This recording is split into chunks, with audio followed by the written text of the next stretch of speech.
And a good evening as we welcome you into Hyde Stadium. Your Post 18 will take on Rapid City Post 320 Stars. Time at 6 o'clock instead of the bus problems, and they couldn't get here until about 5 o'clock. So we're going to start at 6 o'clock here tonight and play a doubleheader still. So it'll be a little bit later at night, but thankfully for us, we're here at Hyde Stadium and a little less travel to get back home after the games are over. Joining me in the broadcast booth here for at least game number one is having you in the press box and calling a game. You called a couple of games of the state hockey tournament with us a couple of years ago, not with me, but with Michael.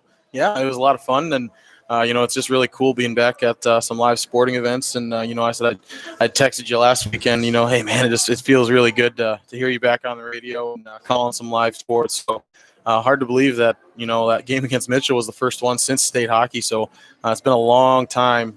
So it's a lot of fun to get back out here and watch live sports with you. And we'll have plenty to talk about with football and hockey going into this game. Obviously, our focus is on the baseball game at hand and the two games that Post State will play here. And Aaron Booth will be the starting pitcher for the Pierre Post State team as we'll go through lineups and we'll get close to first pitch here in just a little bit. We'll step aside for 3 minutes and come back with more of the pregame show. You're listening to Post State Baseball on today's KCCR and today's KCCR.com.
As we welcome you back here to Hyde Stadium, just about set for the national anthem, and then we'll have first pitch. So we will step aside for 2 minutes, and we'll come back with first pitch. We'll have starting lineups and first pitch for you. You're listening to Post State Baseball on today's KCCR and today's KCCR.com.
Back here at Hyde Stadium as we are getting set for game one of this doubleheader. As we go through the starting lineups, we'll have first for Rapid City Post 320, the visitors here tonight. Gavin Dansby will lead off playing center field. JT Kostenbauer is the shortstop batting second. Wyatt Hunt will be the catcher as he bats third. Tate Walker is the left fielder in the cleanup spot. Garrett Grismer is the DH as he's batting fifth. Logan Ammerman, the first baseman, batting sixth. Gage Darrow will be the second baseman, batting seventh. Peyton Nash will bat eighth and play third base, and Lane Darrow is the right fielder as he bats ninth. Logan Miller is on the mound for Rapid City Post 320 as he is the left-hander starting for Rapid City Post 320 Stars. For the Pierre Post State team, Andrew Coverdale will lead things off as he'll play second base. Garrett Stout is the shortstop batting second. Andy Gordon will bat third as he's the DH. Gray Zabel is in the cleanup spot playing first base. Actually, I want to correct that. Gray Zabel is the DH here in this first game. Andy Gordon will play first base in the number 3 spot. Gray Zabel will bat cleanup at the DH position. Cade Hinkle is the catcher batting fifth. River Iverson's the left fielder batting sixth. Matt Lusk will bat seventh playing center field. Jack Van Camp, the right fielder, will bat eighth. And Lincoln Keenels is at third base, ninth here in game number one.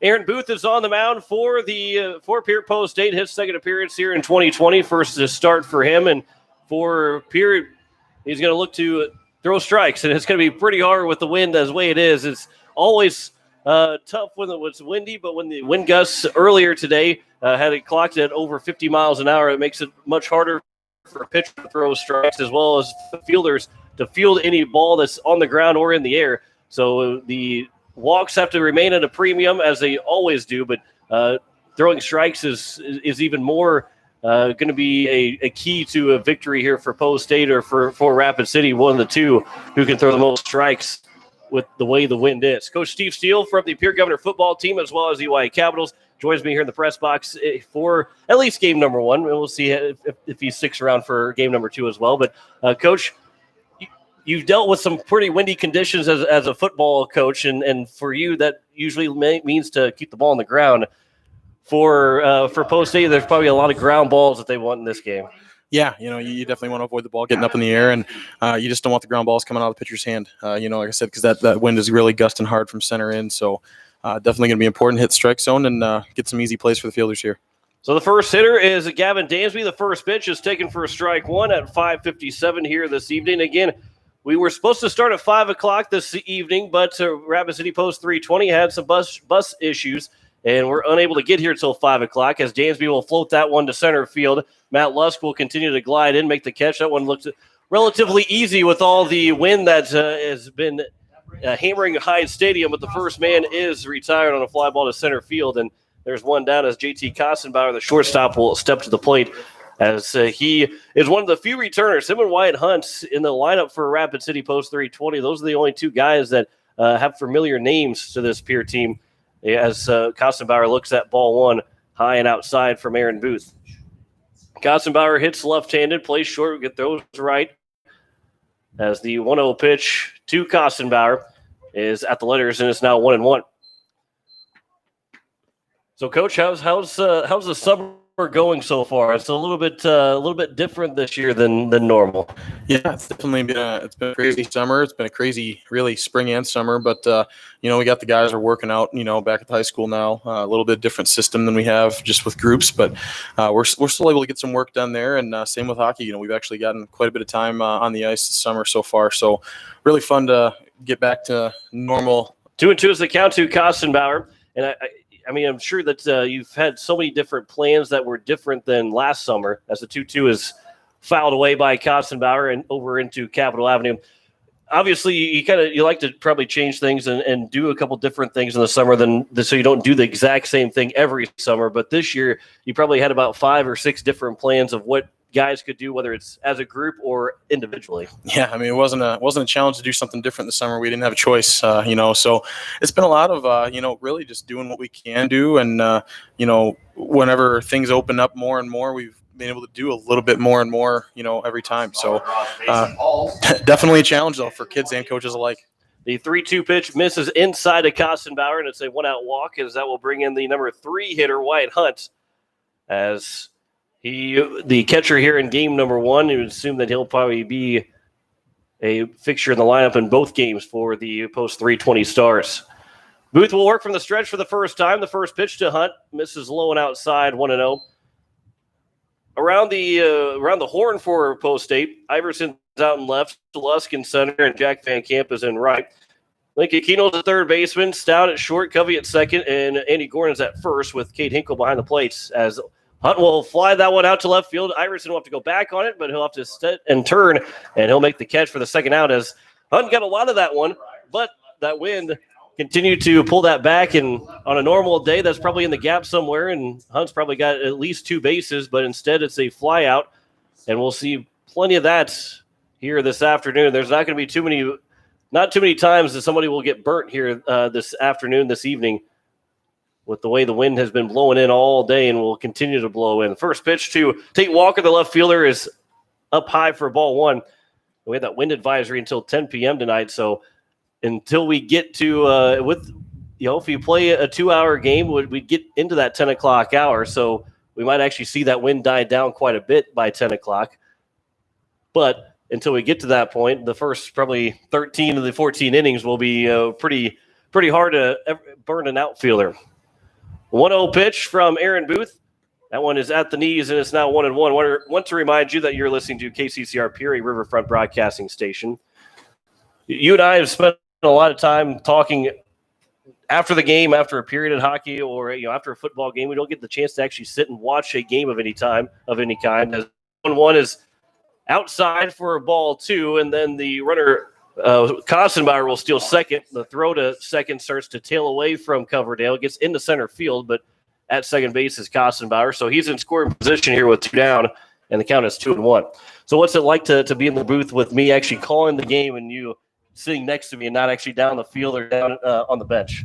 It's just crazy, I mean, we've talked about this not just at games too, but anytime I hear the radio on, whether or not you're sitting next to me or you're actually on the radio. But so it's kind of crazy. I still feel like I'm listening to the radio, and like I said, it's really hard to take a coach's hat off and not try and dissect different things. But like I said, it's fun. It's fun being able to hear you on the radio and also think that I'm on it too. The 2-2 pitch is a liner that is short. Stout couldn't make the catch cleanly, but out of the box, Walker did not get off to a good Stout will throw into the first to retire the side. So damage avoided there, as it could have been in 2-out error from Garrett Stout. Instead, no runs, no hits, no errors, one man left on base. We played half an inning as Post 320 goes scoreless.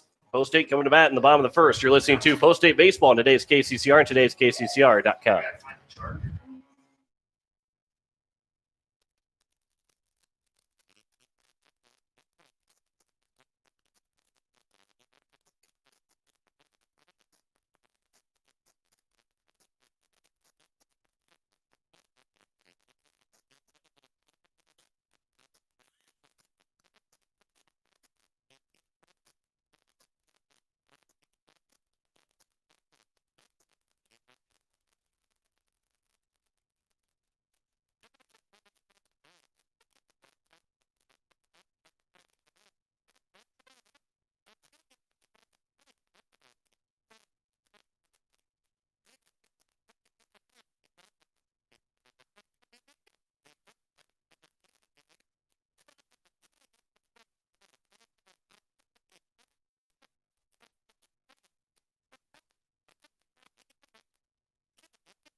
As we welcome you back here at the bottom of the first, it is going to be Andrew Coverdale, Garrett Stout, and Andy Gordon to lead things off as we go through their batting. You heard the first three. Grace Zabel is a DH as he's in the cleanup spot. Cade Hinkle is the catcher batting fifth. River Iverson in left field batting sixth. Matt Lusk will bat seventh, playing center field. Jack Van Camp's the right fielder batting eighth. And Lincoln Keno is the third baseman, is batting ninth. As it is Logan Miller on the mound for Post 320 Stars. The left-hander will get his first chance against Pierre Post State. Post 320 coming in at 3-6 on the season as the first pitch comes into Andrew Coverdale right at the knees for strike one. Post 320 they have lost three of their last four games, including three in a row. They just beat the Colorado Slammers before heading to Pierre here for the doubleheader. The 0-1 is down low, and it's now 1-1 to Andrew Coverdale. This is his seventh opportunity in the 7th game now that he's leading off in the bottom of the first or top of the first. He is 5 for 6 in those at-bats. The 1-1 pitch, swing and miss, now 1-2. That's a pretty good batting average to start 5 for 6 in your first 6 games. Yeah, that's not bad at all. I mean, just any time, especially in that leadoff spot, being able to get on and start things off on a good note is important. Here's the 1-2 pitch. That one is out towards right field, going over to the right fielder, Darrow. Is he going to get there in time? It's going to land foul, just foul. Coverdale almost had himself a leadoff triple. Coverdale with a long foul ball. Just like he had a leadoff triple in the against Post 22.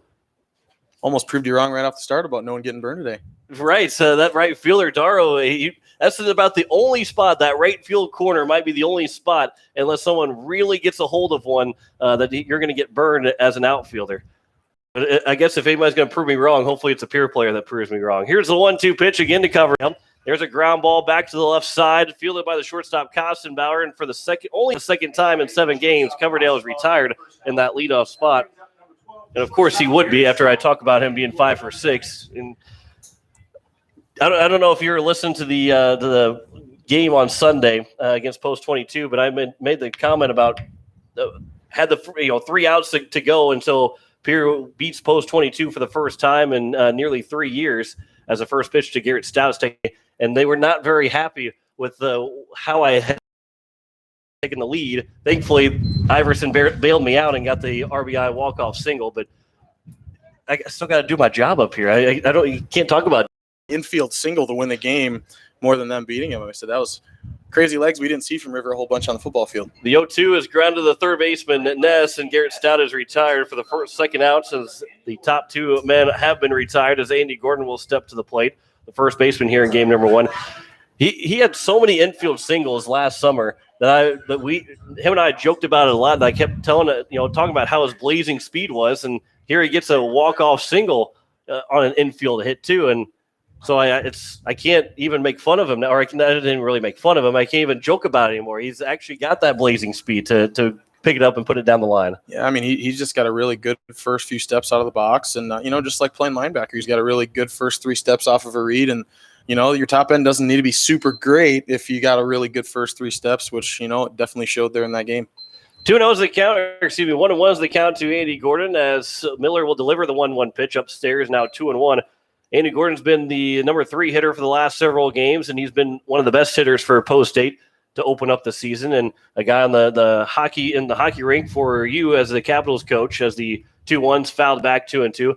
You kind of see, and really baseball and hockey, the hand-eye coordination goes so well hand in hand between those 2 sports. Yeah, and he actually just in one of our practices here in this last week, I mean, he made a couple crazy plays, swinging it like a baseball bat, batting one out of midair to save a goal in one of our little games. And, he's come so far and does a really, really good job with his hand-eye coordination. Gordon swings and misses, and he strikes out. So we have a 1-2-3, bottom of the first inning.